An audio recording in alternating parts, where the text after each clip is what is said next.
예, 10시 11분 지나고 있습니다. 9월에 주가가 많이 밀렸습니다. 코스피 기준으로 보니까 12% 밀렸고요. 10월은 5% 정도 올랐는데요. 11월은 적어도 10월 이상의 시장 참여자들의, 투자자들의 기대감이 있거든요. 과연 11월 증시 기대할 만한가? 또 어떤 섹터를 봐야 되는지 오늘 전략 세우겠습니다. 현대차증권 투자전략팀 이재선 연구위원 오셨어요. 어서 오십시오. 네, 안녕하세요.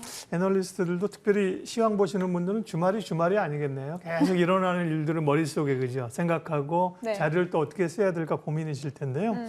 주제는 말씀드린 것처럼 이제 11월 증시 희망을 걸어볼 수 있는가, 포인트는 무엇이고 어떤 쪽에 좀 집중해야 할 것인데요.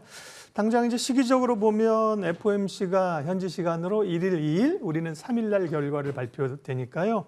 가장 가까운 이벤트입니다. 관전 포인트 좀 알려주세요. 네, 일단 11월 FOMC 회의에서는 75bp 인상 가능성은 거의 뭐 기정사실화된 부분이라고 보시면 될 것 같고요. 그보다도 시장이 주목하는 거는 여전히 파월의 입일 것 같아요.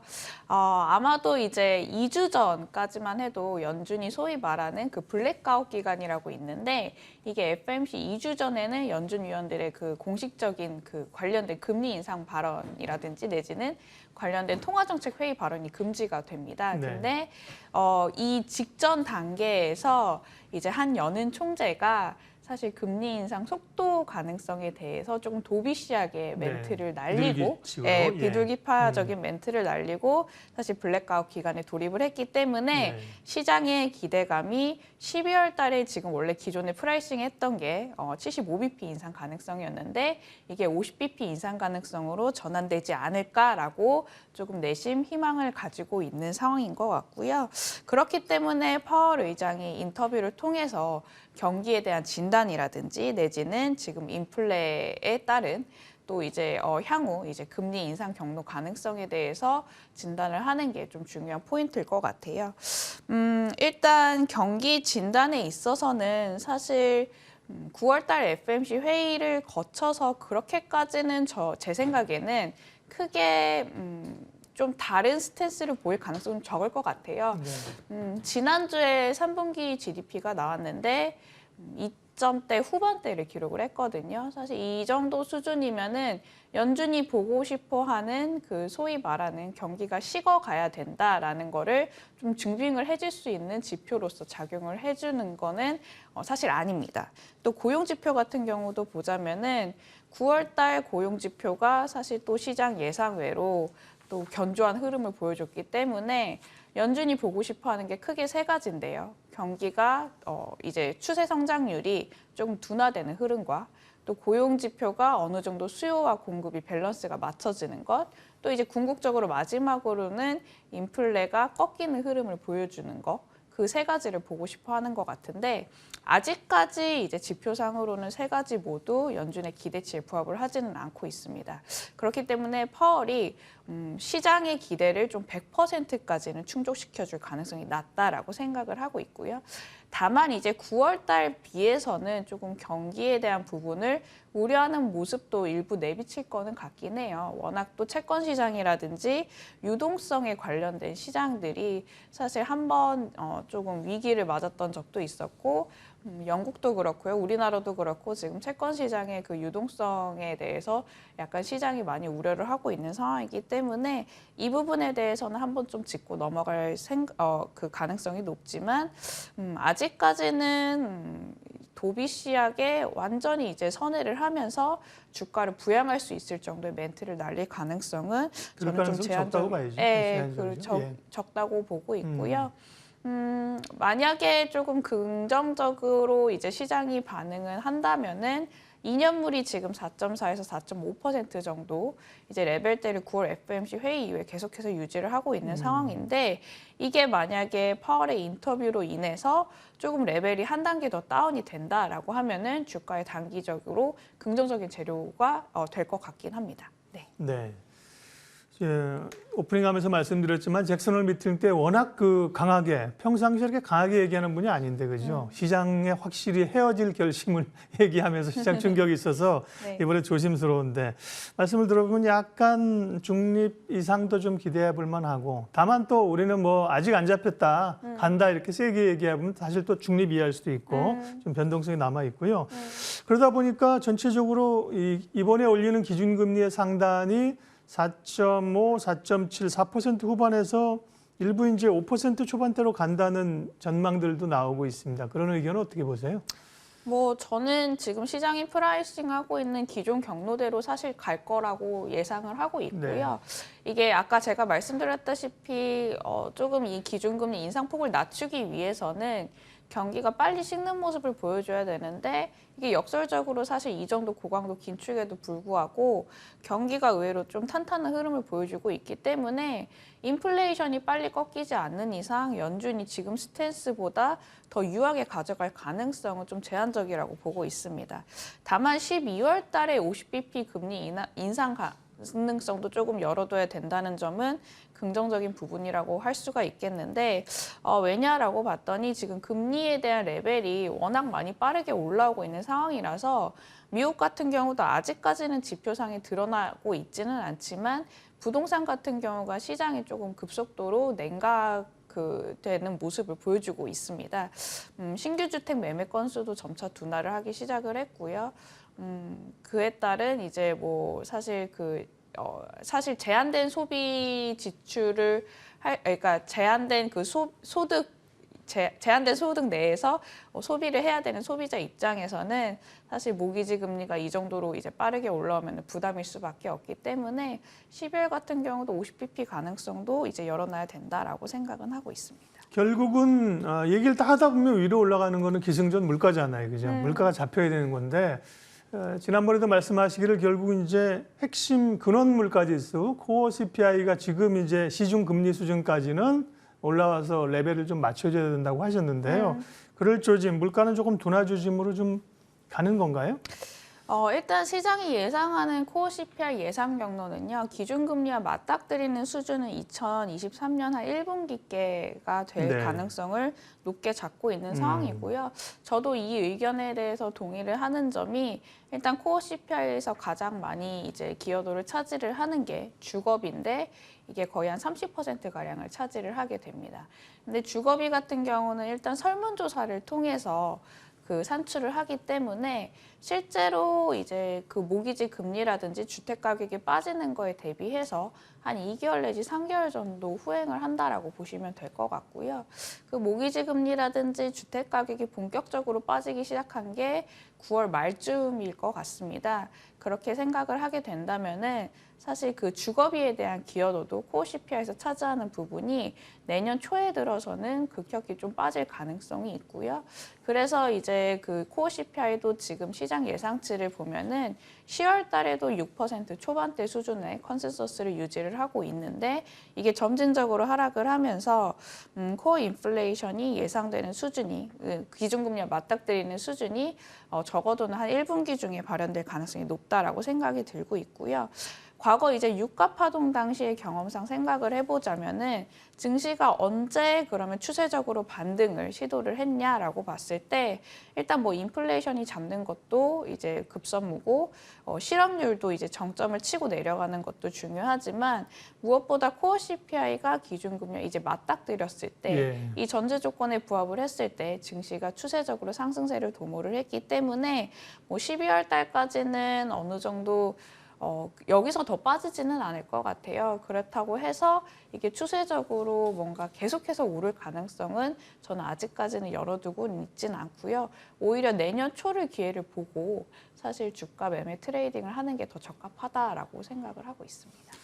미국에도 이제 모기지 금리 오르고 이런 부담들은 아까 잠깐 말씀해 주셨고요. 전체적으로 부동산이 좀 위축되니까요. 그 얘기는 조금 이제 가름하고 결국은 이제 실적 시즌인데요. 미국의 소위 이제 빅테크 기업들은 상당히 부진한 실적을 내다가 뭐 애플이 좀 선방하고 대체적으로 좀 부진한 것 같습니다. 그러면 이제 성장주는 여전히 실적이 가시화되면서 부진한 실적으로 당분간 좀 어려울 수 있다, 멀리 해야 된다 이렇게 봐야 되나요? 단순히 그렇게만은 저는 보고 있지 않고요. 네. 사실 뭐 애플도 급등한 것도 네. 봤지만 뭐 인텔도 사실 조금 그렇죠. 선전을 했었고요.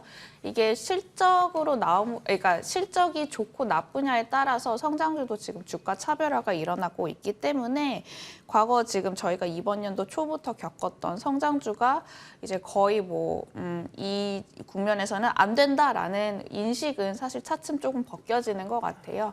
어느 정도 금리 인상에 대해서 학습 효과 부분도 있고 이제 그 기준금리 경로 자체가 거의 이제 기정사실화된 그 루트를 따라가고 있기 때문에 성장주에서도 사실 뭐 현금 흐름이라든지 내지는 실적이 괜찮은 업종 내에서는 12월 달 연말까지는 계속해서 차별화가 진행이 될 것 같고요.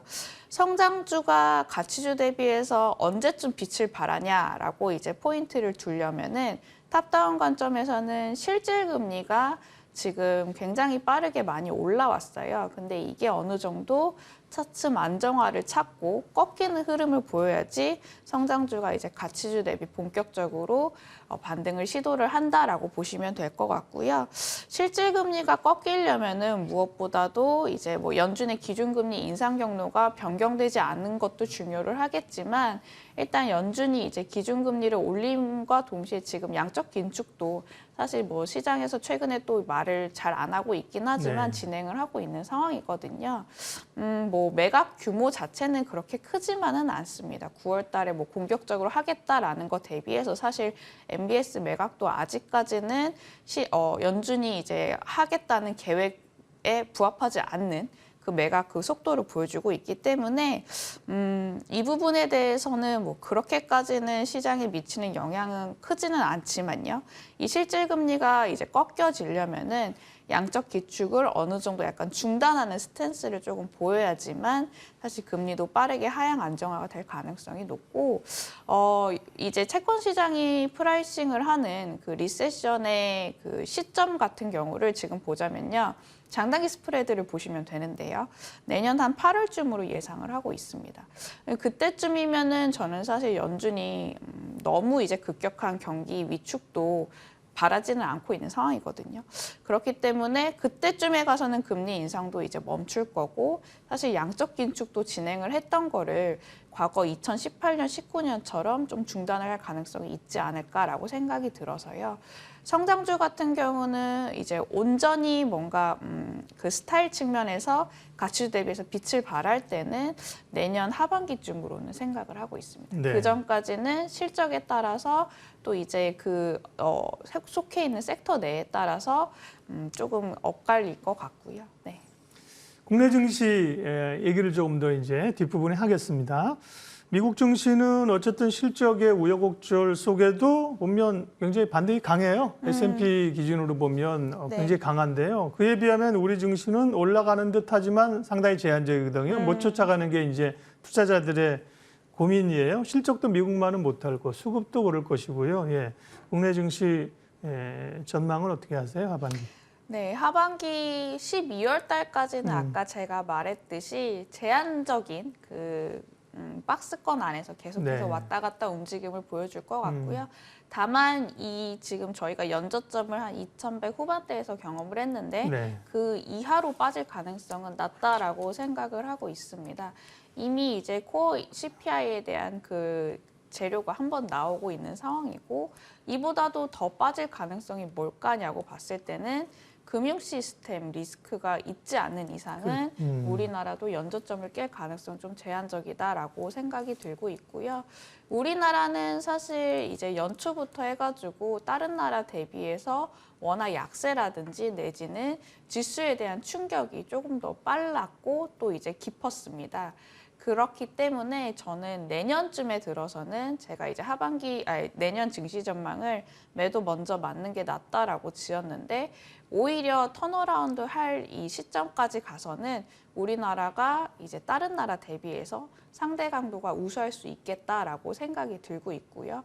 왜 그런가냐고 생각을 해봤을 때는 첫 번째 같은 경우는 이익이 빨리 하향 조정이 진행이 됐습니다. 지금 미국 같은 경우를 보자면은 8월 말쯤 들어서 본격적으로 좀 이익이 꺾이기 시작을 했고요. 근데 우리나라 같은 경우는 보자면은 6월 말부터 이익이 이제 반도체 중심으로 빠르게 진행이 되고 있기 때문에 이게 어떻게 보면은 이익과 주가의 괴리치가 사실 좁혀나가는 저희는 구간이고요. 반대로 이제 미국 같은 경우를 보자면은 이익 하향 조정이 본격적으로 진행이 되면서 사실 주가가 조금 상대적으로 또 힘을 못 쓸 가능성이 우리나라 대비해서는 연말께 있을 것 같고요. 네. 또 이제 IT 같은 경우를 보자면은 SK 하이닉스라든지 삼성전자라든지 지난달부터 외국인이 이제 사고 있고 기관들도 관심을 보이기 시작을 하고 있습니다. 이게 반도체 주가가 바닥을 다지는 게 크게 이제 매크로적인 관점으로 보면은 우리나라 수출이 반도체 주가에 한 3개월 정도 후행하는 흐름을 보여주는 측면이 있거든요. 그렇기 때문에 4분기 중으로 반도체 주가가 바닥을 다진다고 하면은 우리나라 수출도 이제 내년 1분기 말이라든지 2분기 초 빠르면 저점을 찍고 올라갈 가능성이 있고요. 우리나라 경제도 사실 모멘텀을 상대적으로 다른 나라 대비해서 빨리 받을 가능성이 높기 때문에 우리나라 증시가 더 긍정적으로 보일 수밖에 없을 것 같다라고 생각이 들고 있고요. IT 업종들의 어닝 같은 경우도 보자면은 반도체 업종이 사실 우리나라 그 어닝 하향 조정을 굉장히 많이 비중을 차지를 했습니다. 최근에요. 반도체가 거의 어닝 하향 조정의 시작과 끝을 지금 네. 알리고 있다라고. 삼성전자 하이닉스 영향력이 네. 워낙 크니까요. 예. 그렇죠. 보시면 될 것 같고요. 근데 이 어닝 하향 조정이 마무리가 되는 시점이 사실 이제 IT가 주목을 받기 시작한 3개월 뒤쯤에 이제 마무리되는 경향이 있어서 우리나라 전체적인 코스피 어닝도 지금 빠지고 있는 국면이지만 아까 말했듯이 제가 상대적으로 빠르게 이제 어닝 하향 조정이 됐고 또 이제 반도체 위주로 사실 바닥을 다질 것 같다라고 생각을 하고 있습니다. 결국은 이제 이익의 함수라는 건데요. 이익이 우리가 미리 줄어들었다가 이제 돌아 나올 기대감이 있다는 말씀입니다. 그러면 어떤 섹터 업종을 좀 집중하는 게 좋을까요? 시장은 제한적이라는 단서 하에. 예. 일단 뭐 지금 금리 레벨 자체가 빨리 빠지고 있지는 않기 때문에 성장주 중에서도 실적이 나오는 업종이 차별화가 될 것 같고요. 네. 외국인들이 지금 관심을 가지고 있는 미디어라든지 일부 엔터라든지 내지는 게임 테마도 이제 순환매 관점에서는 괜찮을 것 같고 아까 제가 말씀드렸다시피 저가 매수세 유입을 가능하게 하는 또 이제 관련된 이제 상대 강도가 조금 낮았던 업종 IT 하드웨어라든지 반도체 내지는 IT 소부장 업체들 중에서도 또 이제 저렴한 업종들을 좀 관심 있게 봐도 될 것 같습니다. 네. 반도체도 포함이 될 것 같습니다. 이제 반도체, IT, 그 다음에 이제 성장주 가운데서는 미디어라든지 일부 이렇게 실적이 나는 쪽의 종목들 말씀하셨습니다. 예, 11호를 이제 준비하면서 전망과 전략 세웠습니다. 현대차증권 투자전략팀 이재선 연구위원 함께했습니다. 고맙습니다. 네, 감사합니다.